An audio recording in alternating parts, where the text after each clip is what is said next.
ഇന്ന് തൊട്ട് subject related ആയിട്ടുള്ള ക്ലാസ് ആണ് എടുക്കുന്നത്. നമ്മുടെ ടോപ്പിക്ക് മൈക്രോബയോളജിയാണ്. അപ്പോൾ അതിൻ്റെ ജസ്റ്റ് ഇൻട്രൊഡക്ഷൻ പാർട്ടാണ് ഇന്ന് വരുന്നത്. മൈക്രോ ഓർഗാനിസം അല്ലെങ്കിൽ മൈക്രോബ്സ് എന്താണത്? അതായത് that are small in size. അവ സൈസിൽ വളരെ ചെറുതായിരിക്കും. Invisible to the naked eye. നമുക്ക് നമ്മുടെ കണ്ണുകൾ കൊണ്ട് നേരിട്ട് അതിനെ കാണാനായിട്ട് സാധിക്കില്ല. That is present in soil, air and water. അവ മണ്ണിലും എയർ വായുവിലും അതുപോലെ തന്നെ വെള്ളത്തിലും കാണപ്പെടുന്നു. Microbiology is the study about micro organisms. Micro ഓർഗാനിസത്തെ കുറിച്ചിട്ടുള്ള സ്റ്റഡീനെയാണ് നമ്മൾ മൈക്രോബയോളജി എന്ന് പറയുന്നത്. ഇനി മൈക്രോ ഓർഗാനിസത്തിനെ നമുക്ക് ഡിഫറെൻറ്റ് ടൈപ്പായിട്ട് ക്ലാസിഫൈ ചെയ്യാനായിട്ട് പറ്റും. ബാക്ടീരിയയെ കുറിച്ചിട്ടുള്ള പഠനത്തെയാണ് നമ്മൾ ബാക്ടീരിയോളജി എന്ന് പറയുന്നത്. സെക്കൻഡ് വൺ പറഞ്ഞിരിക്കുന്നത് ഫംഗയാണ്. ഫംഗയിനെ കുറിച്ചിട്ടുള്ള പഠനത്തെ നമ്മൾ എന്താ പറയുന്നത്? മൈക്കോളജി എന്നാണ്. പ്രോട്ടോസോവയെ കുറിച്ചിട്ടുള്ള പഠനത്തെ നമ്മൾ പ്രോട്ടോസുവോളജി എന്ന് പറയുന്നു. വൈറസെ കുറിച്ചിട്ടുള്ള പഠനത്തെ നമ്മൾ വൈറോളജി എന്നാണ് പറയുന്നത്. അതിൻ്റെ പിക്ചേഴ്സാണ് ഞാനിവിടെ തന്നിട്ടുള്ളത്. ബാക്ടീരിയ, വൈറസ്, ഫംഗൈ, അതുപോലെ തന്നെ പ്രോട്ടോസോവയുടെ പിക്ചേഴ്സ് തന്നിട്ടുണ്ട്. Micro organisms are involve in. Micro organisms എന്തിലൊക്കെയാണ് പങ്കുവഹിക്കുന്നത് എന്നാണ് പറയുന്നത്. Production of 50% of carbon and 90% of nitrogen. അതായത് നമ്മുടെ അറ്റ്മോസ്ഫിയറിൽ, അന്തരീക്ഷത്തിൽ ഉള്ള കാർബണിൻ്റെ 50%, അതുപോലെ തന്നെ നൈട്രജൻ്റെ 90%ൻ്റെയും പ്രൊഡക്ഷനിൽ ഇത് പങ്കുവഹിക്കുന്നുണ്ട്. അതുകൂടാതെ different process like biodegradation, process of photosynthesis, process of digestion and in the process of vitamin B12. അതായത് ബയോഡിഗ്രഡേഷൻ, അതുപോലെ തന്നെ ഫോട്ടോസിന്തസിസ്, അതുപോലെ തന്നെ വൈറ്റമിൻ B12ൻ്റെ പ്രൊഡക്ഷൻ, അതുപോലെ ഡൈജഷൻ, ഇതിലെല്ലാം എന്ത് പങ്കുവയ്ക്കുന്നുണ്ട്? മൈക്രോ ഓർഗാനിസംസ് ഇൻവോൾവ് ചെയ്യുന്നുണ്ട്.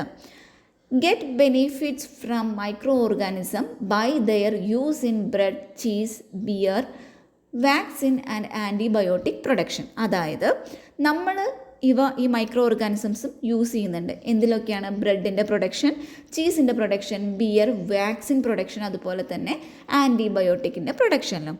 Most of the micro organisms are harmless. ഒട്ടുമിക്ക മൈക്രോ ഓർഗാനിസംസും, കൂടുതൽ മൈക്രോ ഓർഗാനിസംസും ഹാംലെസ് ആയിരിക്കും, ഉപദ്രവകാരികളായിരിക്കില്ല. 99% ഗുഡായിരിക്കും. ഫോർ എക്സാമ്പിളാണ് സയാനോ ബാക്ടീരിയ, അത് ബ്ലൂ ഗ്രീൻ ആൽഗെ എന്നും പറയുന്നുണ്ട്. ആൻഡ് 1% മാത്രമാണ് ബാഡായിട്ടുണ്ടായിരിക്കുക. അതാണ് നമുക്ക് അസുഖങ്ങളൊക്കെ പരത്തുന്നത്. Example pathogens. മൈക്രോബയോളജിയിലത്തെ 4 എറകൾ അല്ലെങ്കിൽ 4 യുഗങ്ങൾ എന്ന് പറയുന്നത് ഡിസ്കവറി എറ, ട്രാൻസിഷൻ എറ, ഗോൾഡൻ എറ and last one is modern എറ. ഡിസ്കവറി എറയിൽ വരുന്നതാണ് spontaneous generation. Aristotle and others believed that organisms develop from non living materials.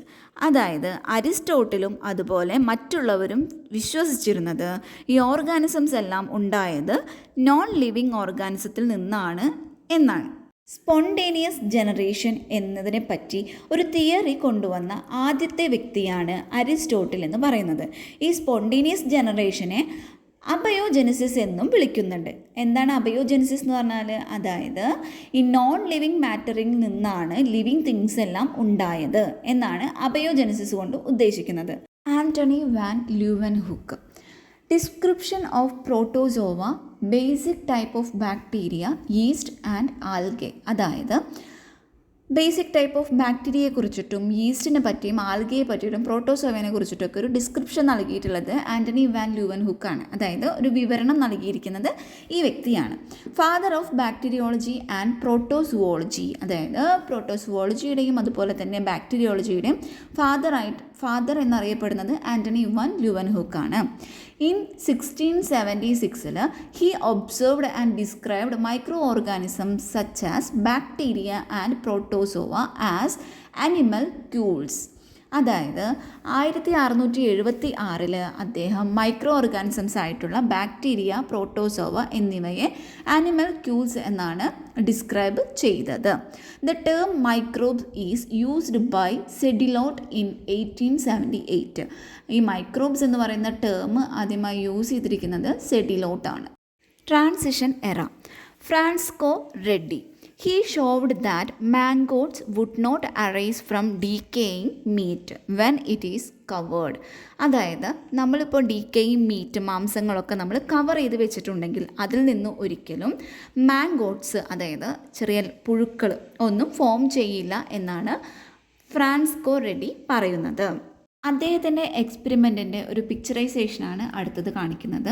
3 കണ്ടെയ്നേഴ്സാണ് നമുക്ക് തന്നിട്ടുള്ളത്. ഈ 3 കണ്ടെയ്നേഴ്സിൽ എന്താണ്, ഒരു കണ്ടെയ്നർ ഓപ്പൺഡ് ആയിട്ടാണ് ഇരിക്കുന്നത്. ഈ ഓപ്പൺ കണ്ടെയ്നറിൽ മീറ്റ് കൊണ്ടുവന്ന് വെച്ചപ്പോൾ അതിലെന്ത് സംഭവിച്ചു? Formation of maggots in meat. ഈ മീറ്റിൽ മാഗട്സ് ഒക്കെ ഫോം ചെയ്യുകയാണ് ചെയ്തിട്ടുള്ളത്. രണ്ടാമത്തെ കണ്ടെയ്നർ കോർക്ക് കൊണ്ട് സീൽ ചെയ്തിട്ടുള്ള ഒരു കണ്ടെയ്നർ ആയിരുന്നു. അതുകൊണ്ട് തന്നെ അതിൽ മാഗട്സ് ഒന്നും ഫോം ചെയ്തില്ല. നെക്സ്റ്റ് വരുന്നത് നമ്മൾ മൂന്നാമത് വെച്ചിരിക്കുന്ന കണ്ടെയ്നറും അത് സീൽഡ് തന്നെയാണ്. പക്ഷെ നമ്മളത് സീൽ ചെയ്തിരിക്കുന്നത് ഒരു അരിപ്പ പോലുള്ള മെറ്റീരിയൽ കൊണ്ടാണ്. അതിലും എന്ത് സംഭവിച്ചു? നോ ഫോർമേഷൻ ഓഫ് മാഗട്സ് ആണ് ഉണ്ടായത്. പക്ഷെ അതിൻ്റെ വായ് ഭാഗത്തായിട്ട് അവിടെ മാഗട്സ് ഫോം ചെയ്തിട്ടുണ്ടായിരുന്നു. John Needham, supporter of the spontaneous generation theory. ഈ സ്പോണ്ടേനിയസ് ജനറേഷൻ തിയറിയെ സപ്പോർട്ട് ചെയ്യുന്ന ഒരു വ്യക്തിയാണ് John Needham. He proposed that tiny organisms or animalcules arose spontaneously on the mutton gravy. ഈ മട്ടൺ ഗ്രേവിയുടെ മുകളിൽ അയാളും എക്സ്പെരിമെൻറ്റ് നടത്തി. അപ്പോൾ അയാൾ ചെയ്ത എക്സ്പെരിമെൻറ്റിൽ മട്ടൺ ഗ്രേവിയുടെ മുകളിലായിട്ട് എന്ത് ചെയ്തു? സ്പോണ്ടേനിയസ് ആയിട്ട് ടൈനി ഓർഗാനിസംസ് ഫോം ചെയ്തു എന്നാണ് പറയുന്നത്. He covered the flask with cork as well as done by Redi. Still the microbes appeared on mutton broth. Redi ചെയ്തതുപോലെ തന്നെ അയാൾ ആ ഫ്ലാസ്ക് കവർ ചെയ്തിട്ടുണ്ടായിരുന്നു, കോർക്ക് വെച്ച് കവർ ചെയ്തിട്ടുണ്ടായിരുന്നു. പക്ഷേ എന്നിട്ടും ഈ മട്ടൺ ബ്രോത്തിൽ എന്ത് സംഭവിച്ചു? മൈക്രോബ്സ് കാണാനായിട്ട് പറ്റി. Lazzaro Spallanzani. He demonstrated that air carried germs to the culture medium. ഒരു കൾച്ചർ മീഡിയത്തിലോട്ട് ജേംസിനെ ക്യാരി ചെയ്യുന്നത്, ജേംസിനെ കൊണ്ടുവരുന്നത് എയർ ആണ് എന്ന് അദ്ദേഹം കണ്ടെത്തി. Showed that boiled broth would not give rise to microscopic forms of life. അതായത് ഈ ബോയിൽഡ് ചെയ്തിട്ടുള്ള, ഇപ്പോൾ നമ്മൾ യൂസ് ചെയ്യുന്ന ഈ ബ്രോത്ത് ബോയിൽ ചെയ്തിട്ടുണ്ടെങ്കിൽ അതിൽ ഒരിക്കലും ഇത്തരത്തിലുള്ള മൈക്രോ ഓർഗാനിസംസ് ഉണ്ടാകുന്നില്ല എന്നും അദ്ദേഹം കണ്ടെത്തി. Golden era, Louis Pasteur, father of medical microbiology. അതായത് മെഡിക്കൽ മൈക്രോബയോളജിയുടെ ഫാദർ എന്നറിയപ്പെടുന്നത് ലൂയിസ് പാസ്റ്റർ ആണ്. He pointed that no growth took place in swan neck shaped tubes because dust and germs had been trapped on the wall of the curved neck. But if the neck were broken off so that dust fell directly down into the flask and microbial growth commenced immediately. അദ്ദേഹം test ചെയ്യാനായിട്ട് ഉപയോഗിച്ച ഫ്ലാസ്കിൻ്റെ neck എന്ന് പറയുന്നത് swan shaped ആയിരുന്നു, അതായത് S shape ഉള്ളതായിരുന്നു. അദ്ദേഹം അത് ഓപ്പൺ ചെയ്തുകൊണ്ട് തന്നെയാണ് ആ ഒരു എക്സ്പെരിമെൻറ്റ് ചെയ്യുന്നത്. പക്ഷേ ഈ എസ് ഷേപ്പ്ഡ് ആയിട്ടുള്ള നെക്ക് ആയതുകൊണ്ട് തന്നെ ഈ ഡസ്റ്റും ജേംസും എല്ലാം വന്നിട്ട് ആ എസ് ഷേപ്പ്ഡ് ആയിട്ടുള്ള ആ കുഴി ഭാഗത്തായിട്ട് എല്ലാം വന്ന് ഡെപ്പോസിറ്റ് ചെയ്യുകയാണ് ചെയ്തത്. അതുകൊണ്ട് എന്ത് സംഭവിച്ചു? മൈക്രോബിയൽ ഗ്രോത്ത് ഒന്നും ഉണ്ടായില്ല. പക്ഷേ അതിൻ്റെ നെക്കെങ്ങാനും ബ്രോക്കൺ ആയി പോയിട്ടുണ്ട് എങ്കിൽ എന്ത് സംഭവിക്കും? ഈ മൈക്രോബ്സ് എല്ലാം ഡയറക്റ്റ്ലി ഈ ഫ്ലാസ്കിലോട്ട് എൻ്റർ ചെയ്യുകയും അവിടെ മൈക്രോബിയൽ ഗ്രോത്ത് വളരെ പെട്ടെന്ന് തന്നെ തുടങ്ങുകയും ചെയ്യും എന്നാണ് അദ്ദേഹത്തിൻ്റെ ഈ ടെസ്റ്റിലൂടെ അദ്ദേഹം കാണിക്കുന്നത്. Pasteurisation. Louis Pasteur in 1897 suggested that mild heating at 62.8 degrees Celsius for 30 minutes rather than boiling was enough to destroy the undesirable organisms without ruining the taste of the product. അതായത് നമ്മൾ ഒരു പ്രൊഡക്റ്റിൻ്റെ ടേസ്റ്റ് നാശാക്കാതെ അല്ലെങ്കിൽ ടേസ്റ്റിന് മാറ്റം വരുത്താതെ തന്നെ നമ്മൾ ഒരു 30 മിനിറ്റ് ആ ഒരു പ്രൊഡക്റ്റിനെ ഹീറ്റ് ചെയ്യുകയാണെങ്കിൽ, അതായത് 62.8 ഡിഗ്രി സെൽഷ്യസിൽ നമ്മൾ ഒരു 30 മിനിറ്റ് ഹീറ്റ് ചെയ്യുകയാണ് എങ്കിൽ ആ പ്രൊഡക്റ്റിലുള്ള അൺഡിസൈറബിൾ, നമുക്ക് ആവശ്യമില്ലാത്ത ഓർഗാനിസത്തിനെ നമുക്ക് ഡിസ്ട്രോയ് ചെയ്ത് കളയാനായിട്ട് പറ്റും. He invented fermentation process. Fermentation process കണ്ടുപിടിച്ചത് ലൂയിസ് പാസ്റ്റർ ആണ്. And he demonstrated disease of silk worm was due to protozoan parasite. Protozoan parasite മൂലമാണ് സിൽക്ക് വർമിന് ഡിസീസ് ഉണ്ടാവുന്നത് എന്ന് അദ്ദേഹം വിശദീകരിച്ചു. കോൺട്രിബ്യൂഷൻസ് ഓഫ് ലൂയിസ് പാസ്റ്ററിൻ്റെ കുറച്ച് സംഭാവനകൾ. He coin the term microbiology, aerobic, anaerobic. അതായത് അദ്ദേഹമാണ് മൈക്രോബയോളജി എന്ന ടേമും എയ്റോബിക് അതുപോലെ എനൈറോബിക് എന്ന് പറയുന്ന ടേംസൊക്കെ കോയിൻ ചെയ്തത്.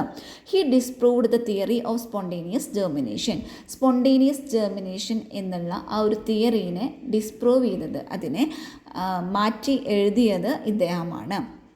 Demonstrated that anthrax was caused by bacteria and also produced the vaccine for the disease. അതായത് ആന്ത്രാക്സ് എന്ന് പറയുന്ന രോഗം ബാക്ടീരിയ മൂലമാണ് ഉണ്ടാകുന്നത് എന്നും ആ ഒരു അസുഖത്തിനുള്ള വാക്സിനും അദ്ദേഹം കണ്ടുപിടിച്ചു. He developed rabies vaccine. അദ്ദേഹമാണ് റാബീസ് വാക്സിൻ കണ്ടുപിടിച്ചിട്ടുള്ളത്. ഈ പേവിഷബാധയ്ക്കുള്ള മെഡിസിനൊക്കെ കണ്ടുപിടിച്ചിട്ടുള്ളതും ലൂയിസ് പാസ്റ്റർ ആണ്. John Tyndall discovered highly resistant bacterial structure later known as endospore. അതായത് ജോൺ ടിൻഡാലാണ് ഹൈലി റെസിസ്റ്റൻ്റ് ആയിട്ടുള്ള, അതായത് ചൂടിനെ അത്രയും റെസിസ്റ്റ് ചെയ്ത് നിൽക്കാൻ കഴിവുള്ള ബാക്ടീരിയൽ സ്ട്രക്ചർ കണ്ടുപിടിച്ചത്. അത് പിന്നീട് എൻഡോസ്പോർ എന്ന് അറിയപ്പെടുന്നു. Prolonged boiling or intermittent heating was necessary to kill these spores to make the infusion completely sterilized.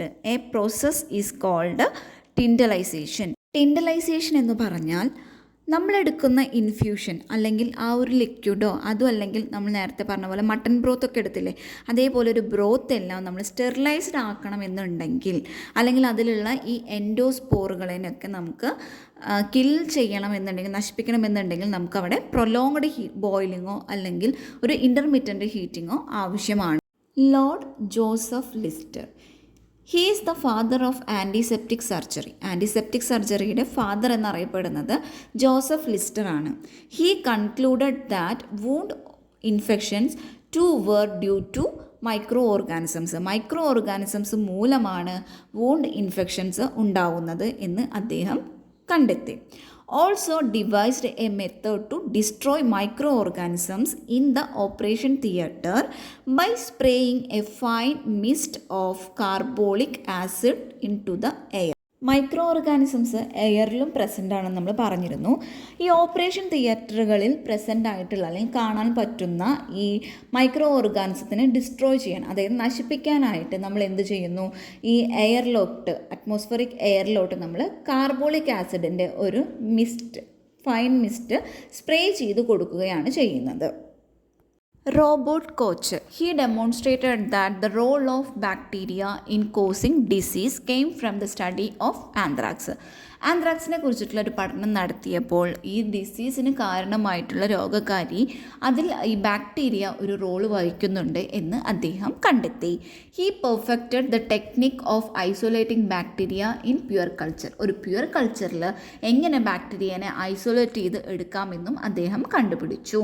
His criteria to establish the link between a micro organism and a particular disease that it cause, അതാണ് Koch postulates എന്നറിയപ്പെടുന്നത്. അതായത് ഒരു micro ഓർഗാനിസവും ഒരു ഡിസീസും തമ്മിൽ, ആ micro organism ഉണ്ടാക്കുന്ന ആ ഒരു ഡിസീസും തമ്മിലുള്ള ആ ലിങ്കിനെ കുറിച്ചിട്ട് മനസ്സിലാക്കാൻ വേണ്ടിയിട്ട് അദ്ദേഹം ഉണ്ടാക്കിയ ക്രൈറ്റീരിയകളാണ് കോച്ച് പോസ്റ്റുലേറ്റ്സ് എന്ന് അറിയപ്പെടുന്നത്.